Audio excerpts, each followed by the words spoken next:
In July 2026, Circle received final approval to establish a national trust bank in the United States. That sounds like crypto winning. A digital dollar company had finally entered the banking system. But the deeper story is almost the opposite. Circle didn't become a bank because blockchains replaced banking. It became a bank because stablecoins still depend on banking. USDC can move across the world in seconds. But the dollars supporting it remain inside bank accounts, treasury markets, custody arrangements, and illegal redemption systems. The blockchain moves the token. The banking system keeps the promise. And as stablecoins become larger, the most valuable part of the business is no longer creating a token. It is controlling everything required to keep that token worth $1. Welcome to Block Docs. Stablecoins solved a real problem. Crypto markets operate continuously. Banks do not. A trader can move from Bitcoin into USDC or USDT without waiting for a wire transfer. Exchanges can settle balances faster.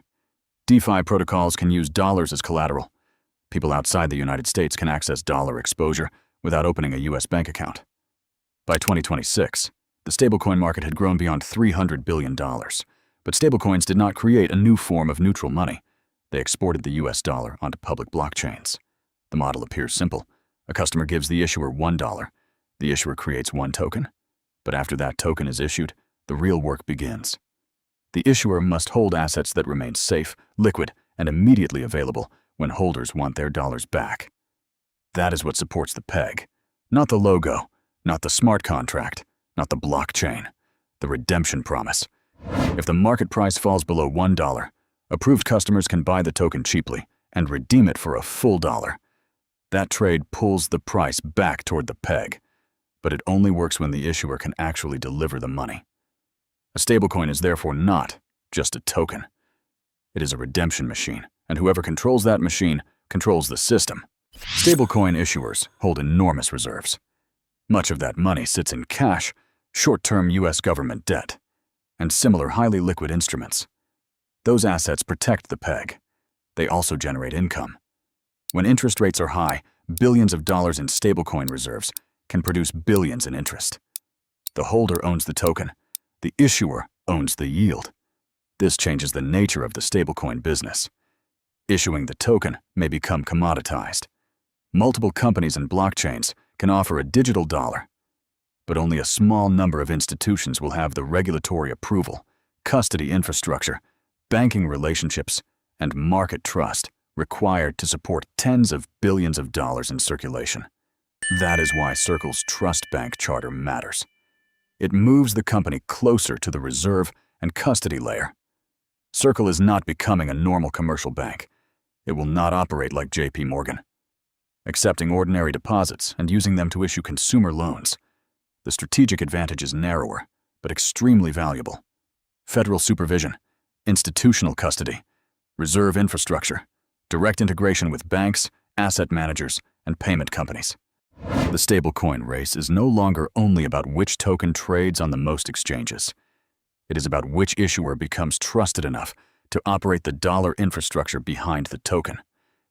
In March 2023, the hidden machinery became visible. Silicon Valley Bank failed. Circle disclosed that $3.3 billion of its reserve cash was held there. USDC still had a broader reserve portfolio, but the market suddenly faced a more immediate question. Could Circle access that cash quickly enough? USDC fell below $1. The smart contract did not fail. The blockchain continued operating. Transactions still settled. The weak point was a bank account. The US has now created a federal path for regulated payment stablecoins. Issuers must meet standards around reserves, disclosures, supervision, and redemption. That can make the market safer. But regulation does more than reduce risk. It determines who is allowed to scale. A small issuer may be able to write a smart contract. It may not be able to maintain federal compliance, custody partnerships, reserve reporting, banking access, and institutional-grade redemption systems. The result could be a market dominated by a small number of approved issuers. Safer reserves, clearer rules, fewer competitors. Circle's strategy is built around federal integration, and institutional partnerships.